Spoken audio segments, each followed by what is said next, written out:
So in this video we will discuss about the lead time, that what is lead time, how to calculate lead time और basically lead time में क्या क्या include होता है, वो सारी चीजें हम इस वीडियो में डिस्कस करेंगे. So now start with the concept of lead time. that lead time क्या होता है? See, it denotes the average duration in days between placing an order to the receipt of material. It means that आप जब कभी भी order place करते हो तो प्लेस करते ही तुरंत आपको वो ऑर्डर नहीं मिल जाता, एक्सीडेंट आपको वो ऑर्डर नहीं मिल पाता है, उसको आने में कुछ टाइम लग जाता है. ठीक है, सो वो टाइम जब आपने ऑर्डर प्लेस किया वहां से स्टार्ट होके जब आपके पास ऑर्डर आया, उस टाइम के जो पूरा टाइम ड्यूरेशन होता है उन दोनों के बीच का, वही आपका क्या कहलाता है? लीड टाइम कहलाता है. इट मींस दैट आप उसको ऐसे समझो, अगर किसी ऑर्गेनाइजेशन ने सप्लायर को ऑर्डर दिया, प्लेस किया, सो सप्लायर को ऑर्डर प्लेस करने से लेकर जब तक सप्लायर ने उसको वो मटेरियल डिलीवर नहीं कर दिया, उसके बीच का जो टाइम ड्यूरेशन हुआ, जो नंबर ऑफ डेज हुए, वो सब हम किस में काउंट करते हैं? लीड टाइम में काउंट करते हैं. ओके, सो यहाँ पे बेसिकली आपके जो लीड टाइम होता है, तो दो तरीके का लीड टाइम होता है. The first is your internal lead time and the second is your external lead time.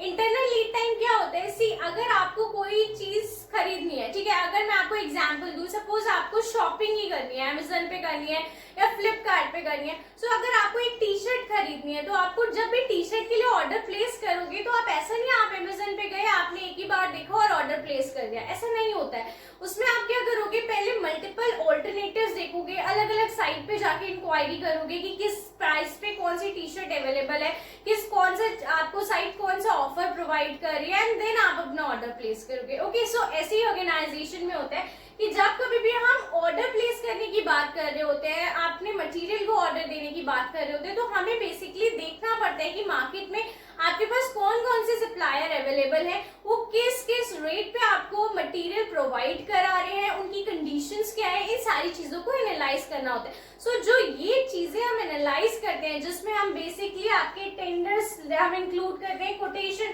अगर आपने कुछ अगर सप्लायर सपोज बोल रहे हैं कि उसको 100 रुपीज पर यूनिट उसका मटेरियल का प्राइस है, तो आप उसको 100 पे नहीं ले लोगे, आप उससे कुछ बार्गेनिंग भी करोगे, अपने भी कुछ कोटेशंस दोगे, देन आपकी स्टार्ट होगी बार्गेनिंग, उसके बाद कहीं एक पॉइंट पे जाके आपका सेटलमेंट होगा. सो वहां पे भी टाइम कंज्यूम होगा. नेक्स्ट इज ट्रेड क्वेरीज, आपको जो भी इंक्वायरीज होगी अलग अलग सप्लायर से, आप वो भी करोगे कि आपको पहले ये देखना है कि मार्केट में आपके पास कितने ऑल्टरनेटिव अवेलेबल्स हैं, फिर उन सारे ऑल्टरनेटिव को आप एनालाइज करोगे कि कौन किस चीज पे कितना मटेरियल प्रोवाइड कर रहा है, किसकी क्या टर्म एंड कंडीशंस है, कितने प्राइस पे सप्लाई कर रहा है. फिर अगर आपको फाइनली एक कोई अच्छा ऑल्टरनेटिव मिल जाता है तो उसके साथ आप फिर कोटेशन फाइल करोगे, and then it takes a time. Okay, so ये वाला जो टाइम होता है जिसमें आप बेसिकली ये डिसाइड करते हो कि आपको ऑर्डर प्लेस करना कहाँ पे है, सो वो कहलाता है आपका इंटरनल लीड टाइम. क्योंकि इसमें जितनी भी एक्टिविटीज हो रही है वो इंटरनली ही हो रही है ऑर्गेनाइजेशन की,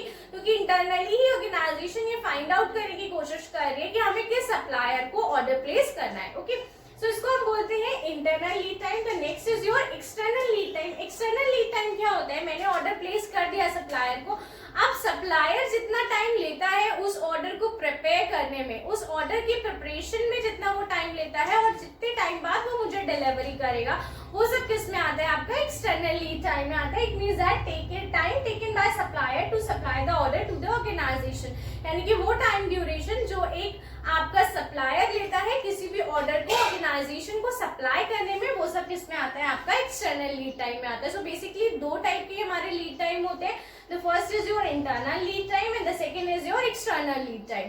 ओके, सो अगर हमें ये लीड टाइम डिसाइड करना है कि हमारा लीड टाइम क्या होगा, क्योंकि हमने रीऑर्डर लेवल में पढ़ा कि हमें लीड टाइम पता होना चाहिए. जब तक हमें लीड टाइम नहीं पता होगा तो हम रीऑर्डर लेवल नहीं डिसाइड कर सकते, रीऑर्डर पॉइंट नहीं डिसाइड कर सकते. तो लीड टाइम आप कैसे कैलकुलेट करोगे? लीड टाइम कैलकुलेट करने का आपका एक फॉर्मूला है, ordering time plus delivery time plus receiving time. Ordering time means वही आपका इंटरनल लीड टाइम हो गया यहाँ पे कि आप ऑर्डर प्लेस करने में कितना टाइम लगा रहे हो. डिलीवरी टाइम मतलब आपका जो सप्लायर है उसको डिलीवरी करने में कितना टाइम लग रहा है, प्लस रिसीविंग टाइम, आपको वो चीज सपोज आपके सप्लायर ने वो चीज डिलीवर करने में 10 डेज लगा दिया, ठीक है, उसने अपनी साइड से डिलीवरी कर दी, बट आपको तुरंत तो डिलीवरी नहीं मिलेगी ना, उसके बीच में भी वो कई जगह से ट्रैवल करके आएगी. लाइक आपने अमेजन पे ऑर्डर प्लेस किया, ठीक है, आपके सप्लायर ने उसको 5 5 डेज में सप्लाई कर दिया, बट आपको तुरंत वो 5 डेज के बाद नहीं मिल जाएगा ना, कि वो उसने सप्लाई तो कर दिया 5 डेज में, बट उसके बाद वो ऑर्डर शिपमेंट होगा, शिप के बाद वो आपके पास आएगा, देन बीच में बहुत सारे चैनल आएंगे, आपके सप्लाई चैनल आएंगे, तो वो सारी चीजें भी हमें डिसाइड करनी पड़ती है। तो इसीलिए हमने यहाँ पे ये लिखा डिलीवरी टाइम, यानी कि सप्लायर कितने टाइम में डिलीवर कर रहे हैं, प्लस रिसीविंग टाइम, यानी कि एक्चुअल कितना टाइम लग रहा है उस ऑर्डर को आपको रिसीव करने में। इन तीनों को अगर आप सबमिशन कर देते हो तो आपके पास लीड टाइम आ जाता है। ओके, सो आई होप यहाँ पे आपको लीड टाइम का कंसेप्ट समझ में आ गया होगा।